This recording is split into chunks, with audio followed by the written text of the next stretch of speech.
नमस्कार दोस्तों, मैं हूँ बीना। स्वागत है आप सभी का मेरे चैनल स्पिरिचुअल बीना में। तो कैसे हैं आप सभी? आई होप कि आप सभी बहुत अच्छे होंगे। तो ये बताने के लिए कमेंट बॉक्स में श्री हरि विष्णु जरूर लिखें। तो चलिए आज के इस वीडियो में हम जानेंगे कि मोक्षदा एकादशी का व्रत हमें कब करना है। शुक्ल पक्ष का जो ये व्रत है ये हमें कब कैसे करना, पारण का शुभ मुहूर्त क्या है, पूजा का शुभ मुहूर्त क्या है, पूजा हमें कैसे करनी है, कौन सी बातें का है जो हमें ध्यान रखना चाहिए, कौन से नियम है जो हमें मानने चाहिए, क्या करना चाहिए क्या नहीं करना चाहिए, एकादशी तिथि जो है कब से शुरू हो रही है, कब समाप्त हो रही है। इसके साथ ही जो लोग मंगलवार का व्रत रखते हैं, गुरुवार का व्रत रखते हैं, उन्हें किन किन बातों का ध्यान रखना चाहिए। तो हर चीज़ हम आपके साथ शेयर करना चाहेंगे। यदि आपको ये वीडियो अच्छी लगती तो प्लीज़ मेरे चैनल को लाइक शेयर सब्सक्राइब ज़रूर करें। तो फ्रेंड्स, सबसे पहले तो मैं आपको बता दूं कि मोक्षदा एकादशी का व्रत करने से मोक्ष की प्राप्ति होती है, बैकुंठ धाम हमें प्राप्त होता है। और दूसरी चीज़ क्या है, मोक्षदा एकादशी के दिन जो है श्री हरि विष्णु की उपासना की जाती है। इस दिन श्री कृष्ण ने अर्जुन को गीता का उपदेश दिया था, इसलिए मोक्षदा एकादशी बहुत ही ज़्यादा खास मानी जाती है। इसके साथ ही ये शुक्ल पक्ष की एकादशी है, इसलिए बहुत से लोग इसका व्रत भी करते हैं। यदि आप भी इसका व्रत करते हैं यानी मोक्षदा एकादशी का आप व्रत करते हैं तो सभी नियम आप ज़रूर सुन लीजिएगा और पूरी वीडियो आप ज़रूर देखिए। तो मोक्षदा एकादशी का हमें व्रत कब करना है ये मैं आपको बता दूं। तो अगहन महीने के माक्षी इस माह के शुक्ल पक्ष के एकादशी मोक्षदा एकादशी का व्रत हमें 11 दिसंबर को करना है। दिन बुधवार का दिन होगा, इसी दिन हमें एकादशी का व्रत रखना है। तो देखिए, जो एकादशी का व्रत होता है ये एक दिन का ही व्रत होता है, लेकिन जो नियम होते हैं ये हमें 3 दिन मानने होते हैं। यानी दशमी तिथि से ही इसके नियम प्रारंभ हो जाते हैं। तो दशमी तिथि और 11वीं तिथि जो एकादशी के जो तिथि होती है उस दिन हम व्रत रखते हैं और उसके अगले दिन हम व्रत का पारण करते हैं। तो देखिए, दशमी तिथि के दिन ही आपको जो अपने बाल वगैरह है धो लेना है। उसी दिन आपको सात्विक भोजन करना है और जो है लहसुन प्याज मांस मदिरा का सेवन नहीं करना है। सात्विक भोजन करना है इस दिन। और इस बात का भी ध्यान रखें कि आपके घर में कोई भी लहसुन प्याज का सेवन ना करें और मांस मदिरा से आप दूर ही रहें। घर में इस दिन साफ़ सफाई का आप ध्यान रखें, कहीं भी कुछ भी गंदा ना रहे। तो देखिए, ये एकादशी के एक दिन पहले जो दशमी तिथि है उस दिन मंगलवार भी पड़ रहा है। बहुत लोग मंगलवार का भी व्रत रखते हैं, तो उस दिन आप जो है सेंधा नमक खाकर भी इस व्रत को कर सकते हैं। यानी मंगलवार को आप यदि मंगलवार का व्रत रखते हैं तो आप सेंधा नमक का सेवन कर सकते हैं या फिर मीठा भोजन करके भी इस व्रत को कर सकते हैं। क्योंकि मंगलवार के जो व्रत का ये जो नियम है कि मीठा भोजन ही किया जाता है।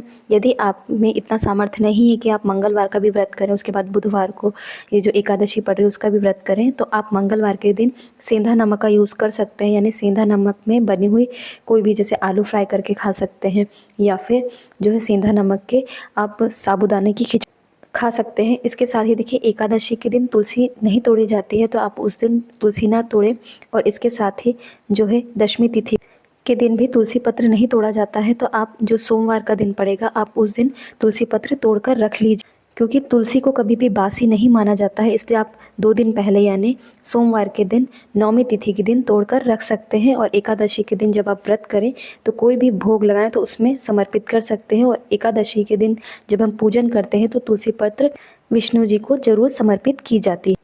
इसके साथ ही कुछ लोग ये पूछते हैं कि जो एकादशी का व्रत है वो कब से उठाया जाता है। तो देखिए, हमारे यहाँ जो है उत्पन्ना एकादशी जो अभी गई है उससे उठाया जाता है, या तो जो है दिवाली के बाद जो तुलसी विवाह जिस दिन किया जाता है उस दिन एकादशी जो पड़ती है उस दिन वो है, या फिर निर्जला एकादशी, उस दिन भी आप व्रत ये जो एकादशी का है वो उठा सकते हैं। इसके अलावा यदि आप कार्तिक मास में पड़ने वाली एकादशी से आप व्रत उठाना चाहते हैं तो आप शुक्ल पक्ष की एकादशी यानी कोई भी आप महीने में उठाइए, तो आप जो है शुक्ल पक्ष की एकादशी से ही इस व्रत को उठाइए। कृष्ण पक्ष की एकादशी से आपको इस व्रत को नहीं उठाना।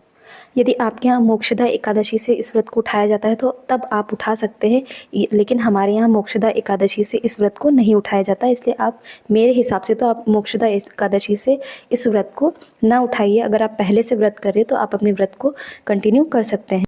तो देखिए, अब मैं पूजा विधि बता देती हूँ। तो सुबह सबसे पहले आप जितना सुबह आप उठ सकते हैं ब्रह्म मुहूर्त में आप उठ जाइए और अपने घर की साफ़ सफाई करने के बाद नहा धो लीजिए। इसके बाद शुद्ध वस्त्र धारण कर लीजिए। आपको इस दिन पीले वस्त्र धारण करने चाहिए।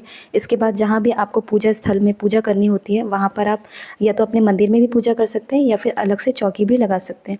यदि आप अलग से चौकी लगा रहे हैं तो चौकी लगाकर आप पीला वस्त्र बिछाकर श्री हरि विष्णु जी की प्रतिमा रख लीजिए और लक्ष्मी जी की प्रतिमा भी रख सकते हैं। इसके बाद आप तिलक कीजिए।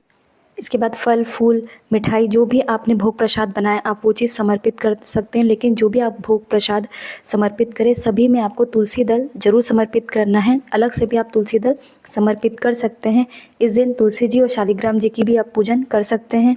इसके बाद आप जो भी अगर वस्त्र धारण कराना चाहते हैं विष्णु जी को तो आप वस्त्र भी समर्पित कर सकते हैं या फिर मौलिया कलावा भी समर्पित कर सकते हैं। माता जी को जो लक्ष्मी जी हैं लक्ष्मी जी को आप चुनरी भी समर्पित कर सकते हैं। इसके बाद आपको कथा पढ़नी है। कथा पढ़ने के बाद आपको भावपूर्वक आरती करनी है। इसके बाद आपने जो भी भोग समर्पित किया है यदि वो आपका व्रत है व्रत में खाने वाली भोग आपने समर्पित की है जैसे आपने साबूदाने की खिचड़ी या फिर खीर जो साबूदाने की अगर आपने ये समर्पित की तो आप वो भोग प्रसाद अपने फलाहार के रूप में भी उसे खा सकते हैं। इस दिन आप अपने घर के सदस्यों को कहें कि उस दिन सभी लोग यदि जो लोग व्रत नहीं भी हैं वो लोग सात्विक भोजन करें, घर में शांति का माहौल बनाए रखें और बहुत ही अच्छे से खुशी खुशी इस व्रत को आप करें। कभी भी अपने मन में नेगेटिविटी ना लाएं। इसके साथ ही एकादशी के व्रत में आपको चावल समर्पित नहीं करना है। उसकी जगह यानी चावल की जगह आप तिल समर्पित कर सकते हैं। और जब आप प्रतिमा स्थापित करें यानी जब भी आप जो है विष्णु जी को स्थापित करें जहाँ पर पूजन आप करते हैं वहाँ पर आप तिल या फिर फूल का उन्हें आसन दे सकते हैं। लेकिन आपको कहीं भी चावल का उपयोग नहीं करना है, ना ही उस दिन अपने घर में चावल बनाने चाहिए। उस दिन आपको अपने घर में बैंगन की सब्जी भी नहीं बनानी चाहिए। इसके साथ ही मसूर की दाल और मूली का भी प्रयोग नहीं करना चाहिए।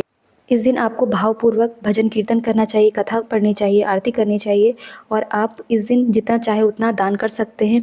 आप अपने भावपूर्वक दान कर सकते हैं। ज़रूरी नहीं कि आप बहुत महंगी चीज़ें ही दान करें। आप छोटी छोटी किसी को जिस चीज़ से खुशी मिले किसी गरीब को छोटी छोटी चीज़ें भी आप दान कर सकते हैं। तो भगवान तो आपके भाव ही देखते हैं, इसलिए आप भाव कि अपने जितना आपके पास हो आप श्रद्धा अनुसार उन्हें दान कर सकते हैं। इसके बाद सुबह आपको आरती करनी है, दोपहर में आरती करनी है, शाम को भी आप आरती कर सकते हैं। यानी कथा आपको 2 बार पढ़नी है, आरती आपको 4 बार चारों पहर की आरती आपको करनी है। रात में भी आप आरती करने के बाद ही अपना जो है व्रत का पारण करें या फिर अगले दिन सुबह भी कुछ लोग व्रत का पारण करते हैं। आपके यहाँ यदि रात में किया जाता है तो आप रात में कर सकते हैं। यदि आपके यहाँ अगले दिन सुबह किया जाता है तो आप अगले दिन सुबह भी कर सकते हैं। इसके बाद देखिए पूजा का जो ब्रह्म मुहूर्त है यानी शुभ मुहूर्त है वो है सुबह के टाइम। आप जितनी ज़्यादा सुबह आप जितनी जल्दी कर सके यानी 9 बजे 10 बजे के पहले आप पूजन कर सके तो बहुत ही ज़्यादा शुभ माना जाता है। इसलिए जितनी जल्दी आप पूजन करें वही जो है शुभ मुहूर्त कहलाता है। इस दिन आपको विष्णु जी की प्रिय वस्तुएं समर्पित करनी चाहिए। उस दिन आप पीले वस्त्र और जो पीली मिठाई है वो और ड्राई फ्रूट्स वगैरह जो भी पीली चीज़ें आपको मिले वो आप भावपूर्वक विष्णु जी को समर्पित कर सकते हैं। फल फूल भी आपको पीले ही समर्पित करने चाहिए। एकादशी के व्रत के दिन आपको दिन में नहीं सोना चाहिए। आप रात में सो सकते हैं लेकिन दिन में नहीं सोना चाहिए। आप द्वादशी के दिन में उस दिन भी आप ना सोएं, आप रात में सो सकते हैं। तो देखिए एकादशी जो तिथि है वो प्रारंभ हो रही है 11 दिसंबर सुबह 3:44। एकादशी तिथि समाप्त होगी 12 दिसंबर सुबह 1:10 पर। तो आपको एकादशी जो दिया तिथि के अनुसार आपको 11 दिसंबर को ही मनाना है। पूजा को जो समय है वो सुबह 9:30 से 11 बजे तक है। तो आप 11 बजे से पहले पूजन कर सकते हैं। दोपहर में आपको पूजन नहीं करना है। इसके बाद देखिए मोक्षदा एकादशी का जो पारण है वो 12 दिसंबर को सुबह 7 बजे से 9:10 तक आप कर सकते हैं। तो आज की वीडियो में बस इतना ही। यदि आपको ये वीडियो अच्छा लगा तो प्लीज़ मेरे चैनल को लाइक शेयर सब्सक्राइब ज़रूर करें। धन्यवाद।